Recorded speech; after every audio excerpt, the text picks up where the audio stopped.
The hospital lights flickered above Mia as she sat in the cold hallway, gripping her grandmother's frail hand. The doctor's words replayed in her mind. Like a curse. She needs heart. Surgery immediately. Without it, she won't survive the month. Mia blinked back tears. Her grandmother, the only family she had left, was unconscious, her breathing shallow. Life had been a struggle since her parents' death in a car crash 5 years ago. Mia worked as a waitress by day and made pastries at night to cover rent and food. But this was beyond anything she could handle. The surgery cost over $70,000. She had no savings, no credit, and no one to ask for help. She tried crowdfunding, selling jewelry, even asking her boss for an advance. But time was running out. That night, drenched in rain, she wandered the streets in despair, her thoughts spiraling. She sat on a bench near the train station, soaked and trembling. People passed, indifferent. Then a man approached, tall, hooded, and calm. His presence startled her. "Are you Mia Torres?" he asked, his voice steady. She stood up defensively. "Who are you?" "My name is Leo. I heard about your grandmother. I know you're in trouble." Mia's heart raced. Was this some cruel joke? "I can help you," he continued, "but under one condition." She blinked at him, confused. "Marry me tomorrow, in exchange. I'll cover your grandmother's surgery, give you a place to live, and make sure you never have to worry about money again." Mia stared at him. "You want me to marry a stranger? Why?" Leo took off his hood. He wasn't much older than her, maybe 28, with sharp eyes and a calm face. But he looked tired, almost sad. "Let's just say I need this marriage for personal reasons," he said. "And you need the money. We both get something." She looked at his clothes, wet sneakers, a thin coat, hands shaking from cold. He didn't look like a rich man. He didn't even look stable. "How do I know this isn't some scam?" "I'll pay for the surgery before the wedding," he said. "No tricks. Just 6 months of marriage, then we annul. No questions, no emotional attachment." The rain continued pouring, and Mia looked up at the dark sky. This was insane. But so was burying her grandmother because she couldn't afford a hospital bill.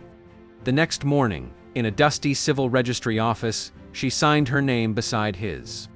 No white dress, no flowers. Just two strangers tied by desperation and a silent contract. But what Mia didn't know was that Leo was hiding something massive.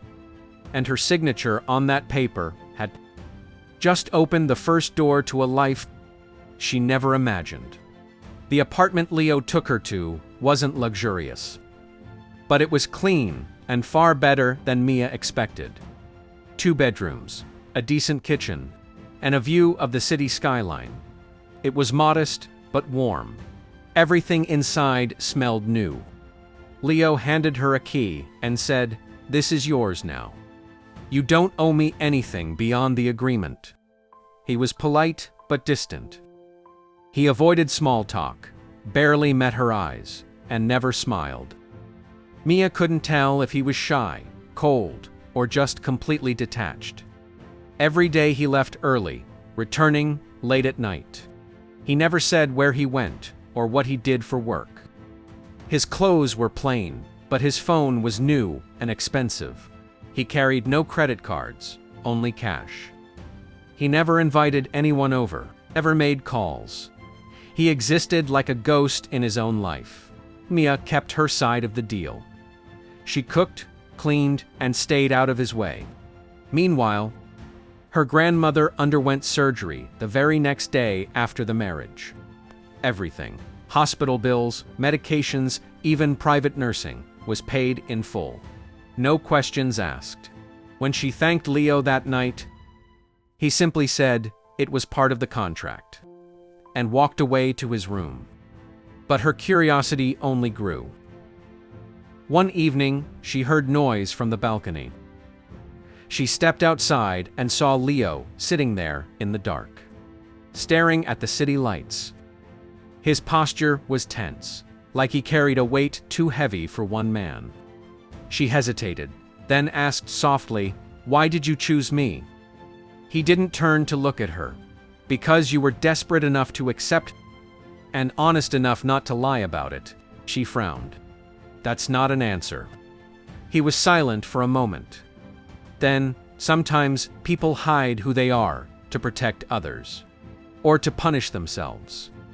Mia was taken aback by the sadness in his voice. It didn't match the calm, calculated man she thought he was. For a moment, she saw someone broken, someone who had once loved, lost, and now was running from something or someone. Later that week, she found a small, locked drawer in the hallway cabinet. She didn't intend to snoop, but when she bumped it by accident and it slightly opened, she saw it wasn't empty. Inside were documents, crisp, official, and beneath them, a black card. But when she tried to take a closer look, Leo's voice stopped her cold. "Don't touch that." He stood behind her, voice quiet but firm. She turned, startled. "I wasn't going to. I'm trusting you, Mia, don't break that." Then he walked away, again disappearing into the shadows of the apartment. Mia stood frozen, heart racing. That card. It wasn't a normal credit card. It was the kind only CEOs and billionaires owned. Who was this man she married? Mia couldn't sleep that night. The glimpse of that card haunted her. She had seen a similar one once in a magazine. A black titanium card reserved for ultra-wealthy elites. It was not something a struggling man with worn shoes and no car should carry. The next morning, Leo was gone before sunrise, as usual. Mia stood in the kitchen, sipping tea, mind racing. "Who are you, Leo? What are you hiding?" Every detail of his behavior now felt like a puzzle piece. He had no job, at least, not a visible one. He never brought paperwork, never worked from home. And yet, bills were paid. Her grandmother's surgery, covered in hours. Rent, groceries, utilities, all taken care of. That afternoon, Mia decided to clean the apartment thoroughly. As she opened the closet to sort old boxes, she found something unexpected. A pristine suit, still wrapped in plastic, with a designer tag she recognized from luxury runways. It cost more than she made in 6 months. She sat on the bed, staring at it, and whispered to herself, "He's either a criminal or a prince." Then came a knock at the door. She rushed to open it, expecting a delivery or a neighbor, but instead, a sharply dressed man stood there, his posture straight, hands gloved. "Mrs. Torres?" he asked politely. Mia blinked, "Yes. I'm Mr. Hahn, Mr. Leo's personal assistant. I've been instructed to take you shopping this afternoon. Clothing, shoes, accessories. Whatever you need, I want," she stammered. He smiled gently. "There's a schedule. You'll also meet with a stylist and a hair consultant. Mr. Leo requests. You look presentable for an upcoming dinner." "A dinner," she repeated, stunned. "With who?" "I'm not at liberty to say." 2 hours later, Mia was sitting in the back seat of a sleek black car, being driven across the city. She was taken to a private boutique, not a store, but a curated showroom. Dresses, heels, and jewel-studded accessories were brought to her without price tags. The staff treated her like royalty, calling her Madame Torres. For the first time in her life, she looked in the mirror and didn't recognize herself. The girl who once cried over hospital bills now wore a silk earning gown and diamond earrings. She felt like Cinderella only, She didn't know if her prince was a hero or a liar. Back at the apartment, she waited for Leo to return, her heart beating fast. When he finally walked through the door, she stood before him, wearing one of the dresses his assistant had chosen. He stopped in his tracks. His eyes met hers, and for a moment, something changed in his face. A flicker of softness, of admiration. Then it vanished. Empty look. "Fine," he said, turning away. "That's all?" Mia asked, her voice sharp. "You send a butler, buy me designer clothes, and act like it means nothing." He paused, then looked at her. Truly looked.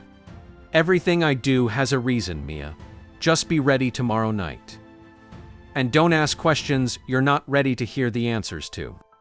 The following evening, the car arrived precisely at 6 p.m. Mia, dressed in a navy blue gown that hugged her waist and shimmered softly in the light, stepped out into the marble entrance of a luxury estate.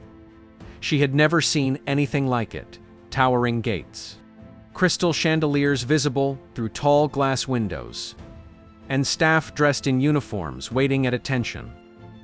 Leo didn't say a word during the drive. He looked different tonight. Sharp, commanding. He wore the suit she'd found in the closet, tailored perfectly to his frame. His hair was neatly styled, his posture straight like someone born into power. As they entered, a man at the door bowed. "Welcome back, Mr. Lee." Mia's heart stopped. Leo didn't react. He simply nodded and walked in, expecting her to follow. She did, her heels clicking against the marble floor, her mind spinning. "Lee, that's not the name on our marriage certificate. He's not Leo Torres." They were led to a grand dining room with a long table set for four. Two people stood at the far end. An older man in a dark gray suit with steel in his eyes, and a woman in an elegant red dress, her chin raised, gaze cold. "Father, Madam Lee," Leo said coolly. So many alarms went off in Mia's head at once. She could barely keep her composure. "Father, Madam Lee." He turned to her and added, "This is my wife." The woman's eyes narrowed. The man didn't even blink. He simply gestured to the table. Dinner began. The food was exquisite. Plates Mia couldn't name, sauces she'd never tasted. But the tension was thicker than the cream soup. Mr. Lee finally spoke. "You could have told us. Instead of parading this girl as your wife." Mia flinched, but Leo kept his expression unreadable. "It's legal. That's all that matters." Madam Lee smiled thinly. "Legal doesn't mean worthy." Mia felt her cheeks burn, but she bit her tongue. This wasn't her world. She was an outsider, clearly not welcome. She glanced at Leo, but he didn't meet her eyes. Maybe even ashamed. Later, in the garden after dinner, she confronted him. "You lied to me," she said, voice shaking. "Your name isn't Leo Torres." He sighed, undoing the top button of his shirt. "It's Lee Yan. My family owns several international tech companies. But I haven't spoken to them in years. I left that life. Or tried to. Then why bring me here?" She demanded. "Because they forced my hand," he said. "They threatened to cut ties with a foundation I built if I didn't marry someone. Anyone to stop a merger, they oppose." Mia stared at him, stunned. "So I was just convenient?" "No," he said quietly. "You were honest. You didn't want anything from me. That made you rare." She didn't know what hurt more, the lie, or the realization that she had been a tool in a billionaire family's power game. But deep down, a small, quiet voice whispered again, "He's protecting something. Or someone." The ride back from the Lee estate was silent. Mia stared out the window, replaying every detail. The cold glances. The false smiles. The revelation that the man she married wasn't Leo Torres at all, but Lee, heir to an empire. When they arrived at the apartment, she didn't wait for him to speak. She walked in, slipped off her heels, and went straight to the guest room. But just as she shut the door, his voice broke the silence. "Mia, wait." She froze. Part of her wanted to scream. Another part wanted answers. He stepped closer, his voice softer now. "I didn't mean for you to be pulled into this mess. I tried to keep you away from them. By lying to me." She asked, her back still turned. "I didn't lie," he replied. "I hid things." "That's not the same." She let out a bitter laugh. "Right? A poor man with worn-out shoes, who just happens to have a billionaire's black card. A butler and a mansion. That's not lying. That's just fiction." He stepped into the room and placed something gently on the dresser. Beside her, a folder. "What's this?" she asked, turning toward him. "Proof." She opened it and found documents, legal papers, contracts, photos. Dozens of children from rural areas smiling, holding books. A foundation named Golden Branch Society, with Lee Yanzhou's signature on every page.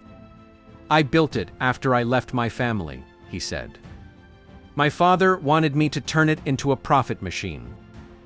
I refused. So they froze everything. They think marriage will control me, make me pliable. And marrying me helps how?" she asked. "Because you're not part of their world," he replied. "They hate that. They think you're unworthy. Which means you're perfect." "That's cruel," she said, her voice cracking. "I know. But the foundation helps over 800 kids get medical care and education. If I lose control, it all collapses." She sat down slowly, the weight of everything pressing into her chest. "I used you," he said after a long pause. "But not because I wanted to hurt you. You were the only person I met who didn't fake anything.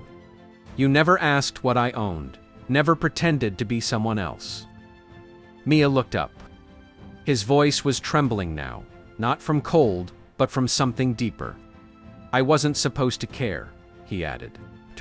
"But I do." Silence filled the room like fog. "Do you care?" Fiction asked. "Then why keep pushing me away?" "Because caring puts you in danger," he said. "And I already made you a target." Her phone buzzed at that moment. A message from an unknown number. "Gold digger." Another followed. "You'll regret what you did to the Lee family." Her heart dropped. He saw her expression change and took the phone. His face darkened. "They found out who you are," he whispered. "It's starting." She stood, shaken. "What do you mean?" "They'll come after you, online, maybe more." Mia backed away, her voice barely a whisper. "I didn't sign up for this." "I know," he said, stepping forward. "But now we're in this together." By the next morning, Mia's name was everywhere. Not on news outlets yet, but on gossip blogs, social media threads, anonymous forums, photos of her as a waitress, screenshots from old posts. Even her college ID had surfaced. Strangers called her a con artist, a gold digger. Some accused her of seducing Lee Yanzhou to steal the fortune. She sat frozen in the living room, eyes locked on the tablet Leo had handed her. Comment after comment poured in, hateful, cruel, anonymous, and growing by the minute. Leo paced behind her, his hands clenched. "This was fast," he muttered. "Too fast." "You knew this would happen," Mia said, her voice cold and low. He stopped pacing. "I didn't think they'd attack you. Not this way." "Well, they did, and it's not just online." She turned the screen to him, an email from the hospital.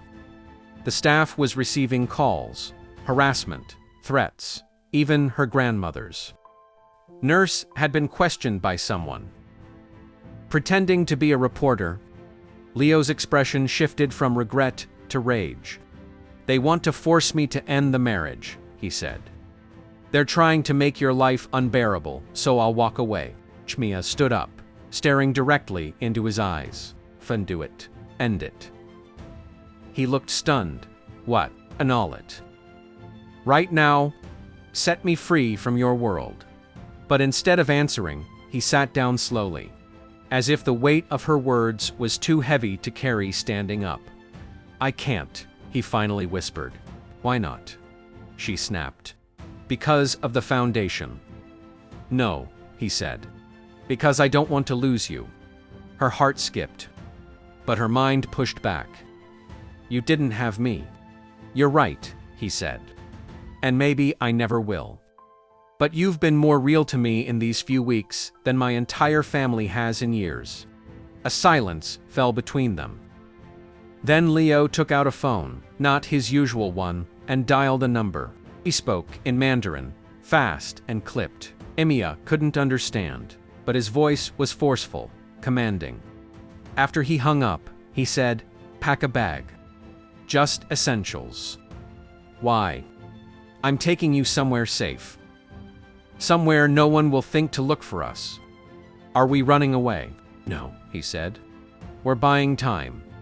That evening, they left the city in an unmarked car. Kia didn't know where they were headed. The driver didn't speak. The roads narrowed. Tall trees replaced skyscrapers. And finally, after hours, they arrived at a lakeside house, tucked deep in the woods, remote, beautiful, silent. Inside, everything was minimal, but warm fireplaces, tall windows, wood everywhere. "This place belongs to someone I trust," Leo explained. "We'll be safe here for a while." Mia sat by the fire, her body tired but her mind racing. "What happens now?" she asked. Leo knelt beside her, his face illuminated by the glow of the flames. "Now I tell you everything." The fire crackled softly as Leo sat across from Mia, the orange glow painting shadows on his face.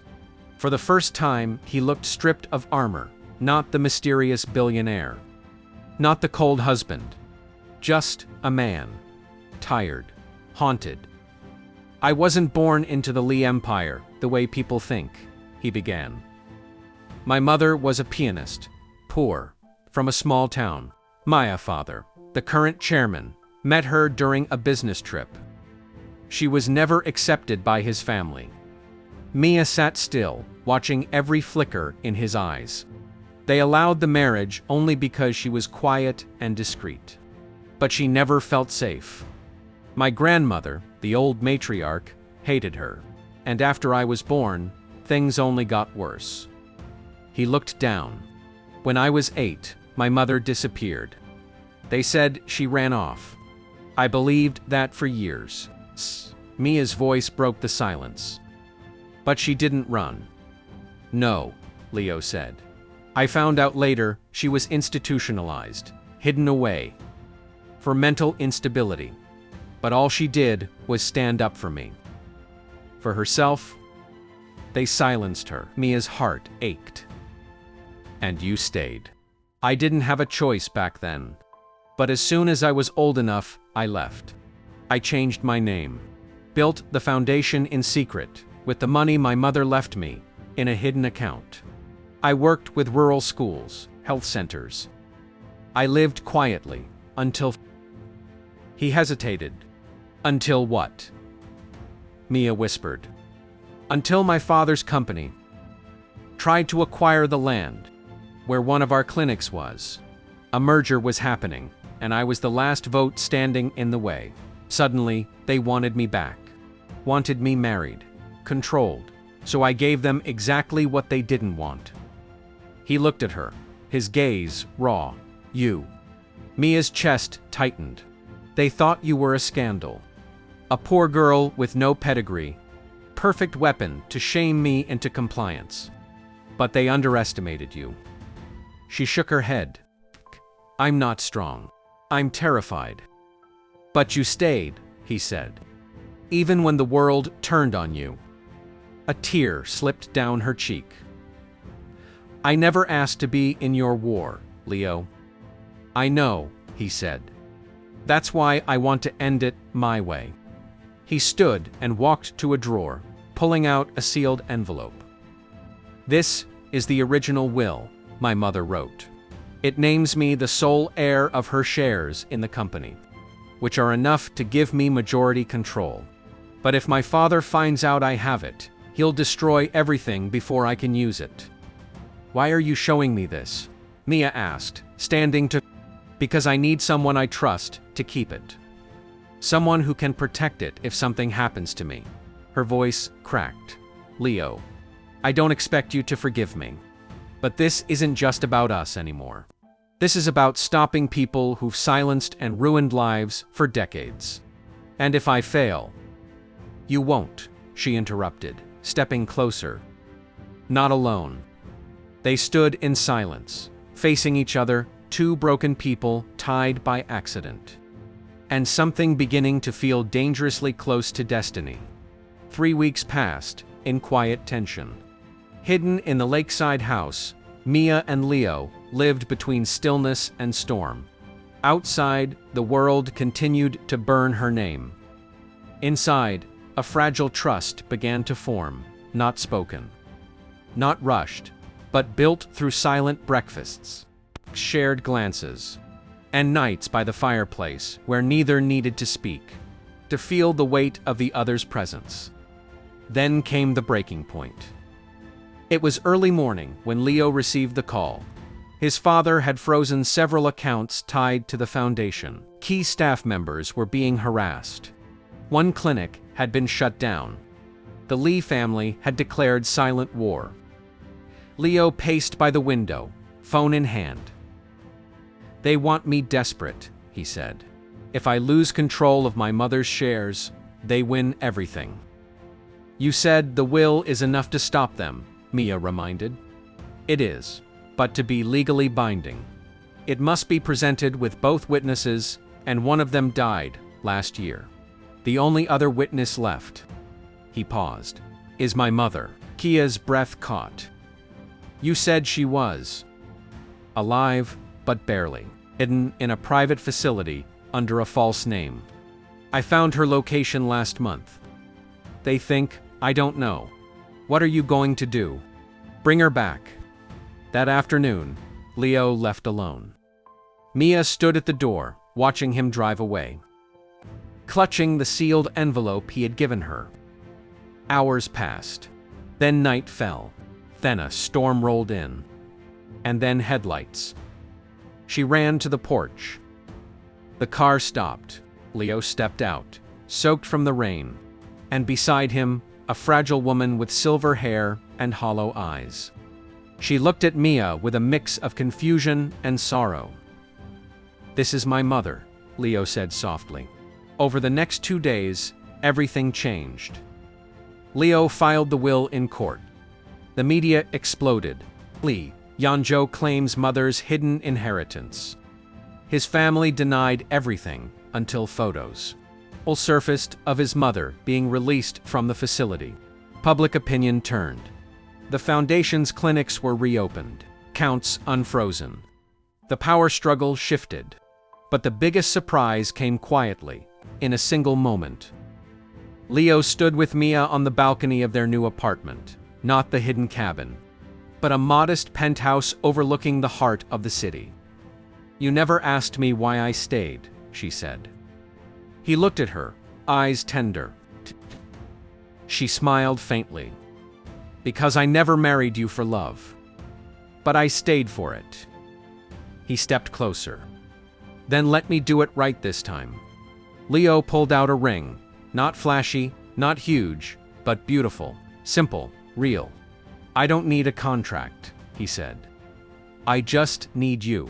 Tears welled in Mia's eyes. This time, I say yes. Because I want to. Shh. They kissed under the city lights, two souls who met in desperation, broke under secrets, and chose each other in truth. The headlines would change. The world would forget. But Mia would always remember. She married a stranger to save her grandmother, and found the love of her life hiding behind a lie.